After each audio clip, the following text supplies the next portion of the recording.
So hey guys, welcome back to our YouTube channel. और आज हम स्टार्ट करेंगे वैदिक सभ्यता। वैदिक सभ्यता का मतलब क्या है, सबसे पहले तो यही जानो। वेद प्लस इक। वेद जो है वो ईश्वर की वाणी है, वो किसी पुरुष ने नहीं लिखे हैं। वेद व्यास को बोलते हैं, महर्षि वेद व्यास को संकलन करता बोलते हैं। बेसिकली इन्होंने संकलन किया है इनका, ये इन्होंने इसकी रचना नहीं की थी। पूर्व वैदिक काल और उत्तर वैदिक काल, ये वैदिक सभ्यता के दो पार्ट हैं।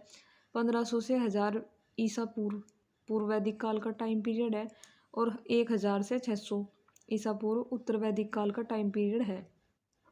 लोहे का उपयोग अंतरजी खेड़ा एटा में हुआ था, ये उत्तर वैदिक काल का टाइम का है।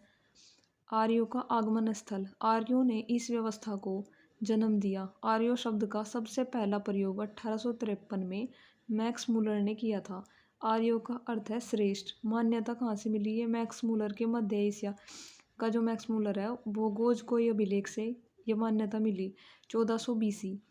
इंद्र देवता, मित्र देवता, वरुण देवता, ये इनके देवता होते थे आर्यों के। नासत्य देवता, एडवर्ड मेयर, पामीर का पठार, पेन का हर्ट, जर्मनी। शारीरिक समानता, दयानंद सरस्वती, ये इन्होंने दी थी। नेक्स्ट यहाँ से स्टार्ट करेंगे। आर्यों का पंचजन। राष्ट्र, सबसे बड़ी इकाई राष्ट्र होता था।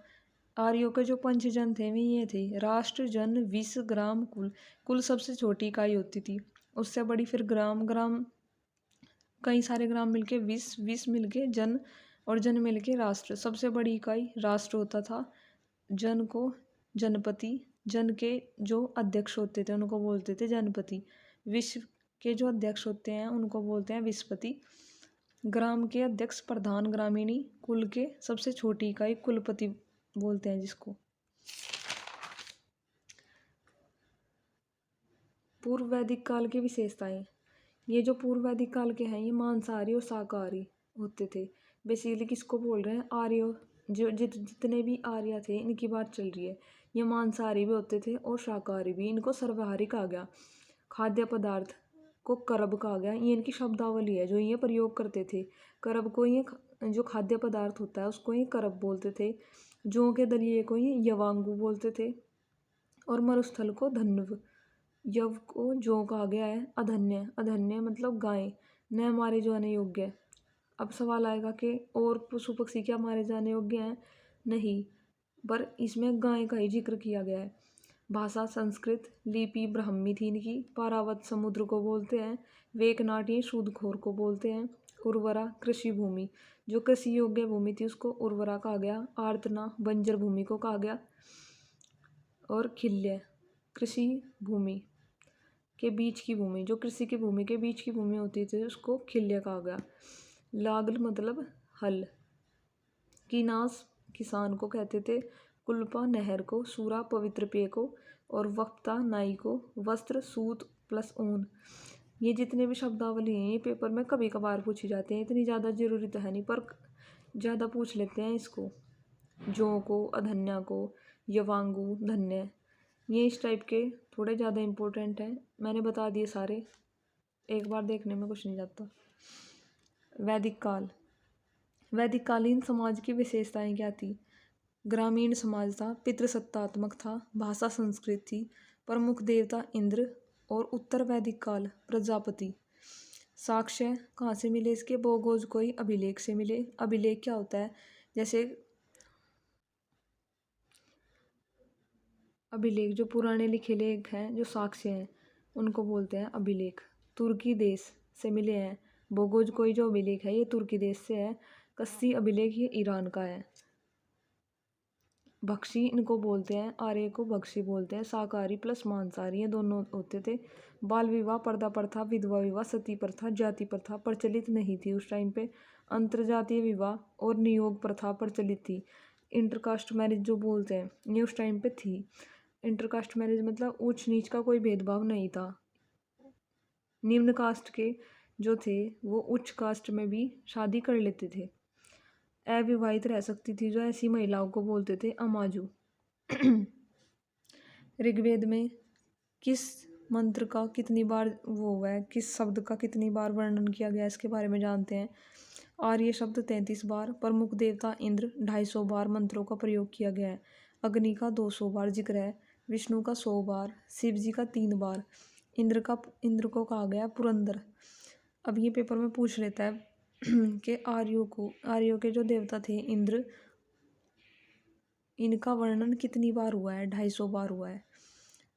इस तरफ है नदी और ये है पुराने नाम, नदियों के पुराने नाम। काबुल को कुंभा बोलते थे, सिंधु को सिंध या हिरब या हिरण्य, झेलम को वितास्ता। वितास्ता नदी के किनारे जो युद्ध हुए हैं उनका भी जिक्र है, ये हिस्ट्री में वितास्ता ही बोलते हैं उसको।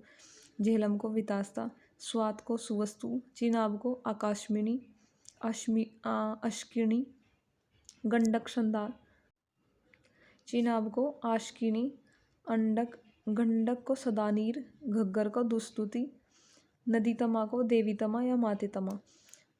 ये किसके हैं? घग्गर के ही नाम है ये सारे, नदी तमा, देवी तमा, माते तमा।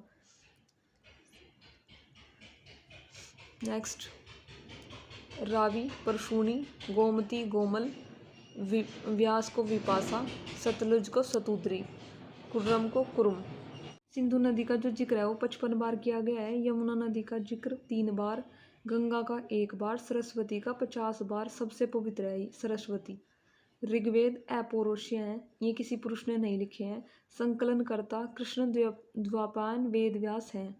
ये वेद व्यास इनको बोलते हैं क्योंकि इन्होंने संकलन किया था इसका, वेद व्यास ने। संकलन मतलब ऐसे भी एक स्टोरी है कि ये कहीं सारी पुस्तकें बाढ़ में बही जा रही थी और आकाशवाणी हुई थी, तो वेद व्यास ने इनको संकलन किया था, सिर्फ इकट्ठा किया था।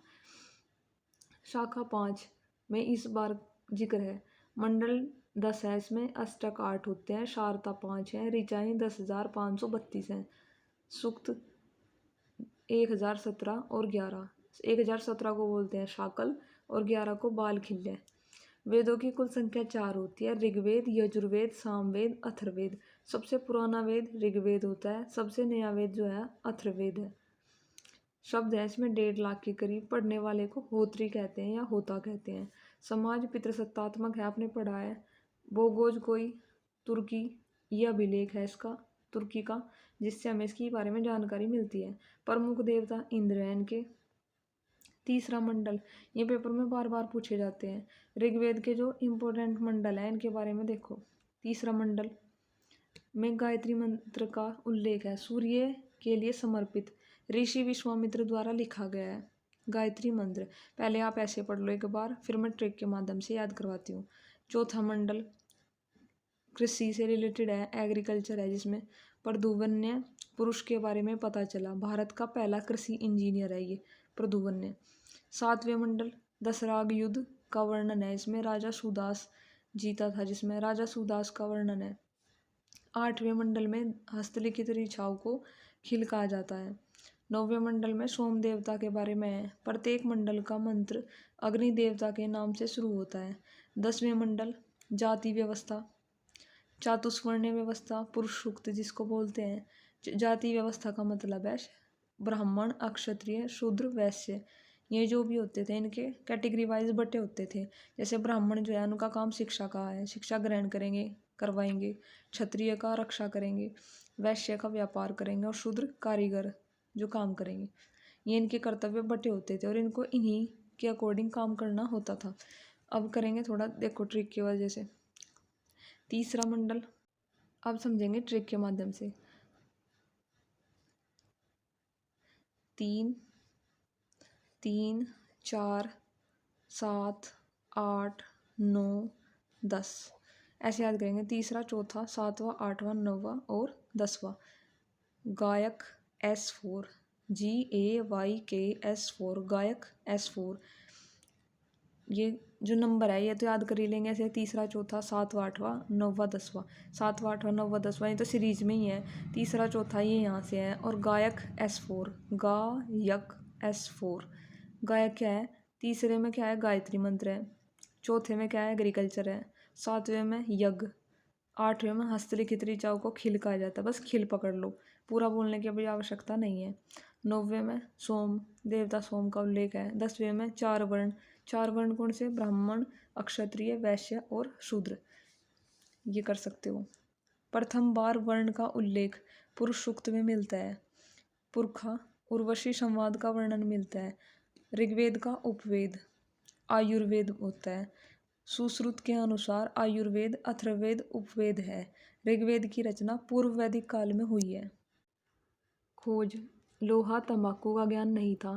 आर्यों को लोहे का तंबाकू का ज्ञान नहीं था। ये खोज किसने की? सारी इन्होंने की। ऋग्वेद में पिता शब्द 335 बार आया है। गंगा शब्द 1 बार आया है। कृषि शब्द 33 बार आया। आर्य शब्द 36 बार आया। विदत 122 बार। उत्तर वैदिक काल। उत्तर वैदिक काल में वेद त्रयी या त्रयी की रचना की गई है। ऋग्वेद, सामवेद, यजुर्वेद। सामवेद संगीत का जनक सामवेद को कहते हैं। स्वर होते हैं इसमें 7, सा रे गा मा पा दा नी मी सा। ये सारे क्या है? सामवेद में से ही निकले हैं। ग्राम 3, मंद, मध्य, तीव्र, ये होते हैं इसके। स्वरों का जो लय होती है वो लय फॉर्म किस फॉर्म में चलेगी? मंद, मध्य और तीव्र। स्वरों का पहला प्रयोग सामवेद में हुआ है। इसको पढ़ने वाला उद्धात्र होता है। इसको पढ़ने पढ़ाने वाला जो ज्ञानकर्ता होता था इनका, उसको बोलते थे उद्धात्री। उपवेद गंधर्व वेद, इसी का जो उपवेद है सामवेद का उपवेद क्या है? गंधर्व वेद। संकलनकर्ता कौन है? भरत मुनि। बात करेंगे यजुर्वेद की। यज्ञ कर्म कांड से संबंधित जितने भी हवन होते हैं, आज यज्ञ होते हैं, जो भी पूजा होती है, वो सारी क्या है? यजुर्वेद में है। और जितने भी आज रचनाएं हैं, कविताएं हैं, गीत हैं, वे सारे सामवेद से। गद प्लस पद दोनों में है। ये गद में भी है और पद में भी है। गद और पद का अंतर क्या है? पद में रचना होती हैं जो गाई जा सकती हैं, और गद जैसे नाटक हो गया, निबंध हो गया, इस टाइप से दोनों में है। चंपू महाकाव्य से लिए गया पढ़ने वाला अधर्व्यू कहलाता है। ये जरूर पूछे जाते हैं। सामवेद को पढ़ने पढ़ाने वाले कौन सा है? उद्धात्र। और यजुर्वेद का है अधर्व्यू। संकलनकर्ता विश्वामित्र हैं, जिन्होंने संकलन किया है इसको।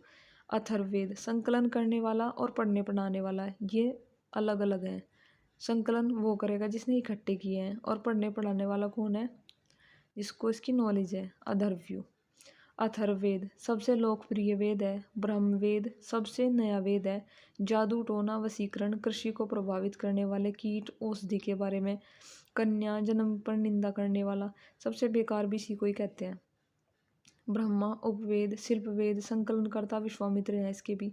इसमें सारे जादू टोने टोटके वशीकरण, एक दूसरे को कैसे काबू में करें, ये सारी चीज़ें इसी में दी गई हैं अथर्ववेद में। ब्राह्मण ग्रंथ वेदों को सरल भाषा में रूपांतरण ब्राह्मण ग्रंथ करता है। इसको वेदों को की टीका भी कहा जाता है। ब्राह्मण ग्रंथ को वेदों की टीका कहा गया है।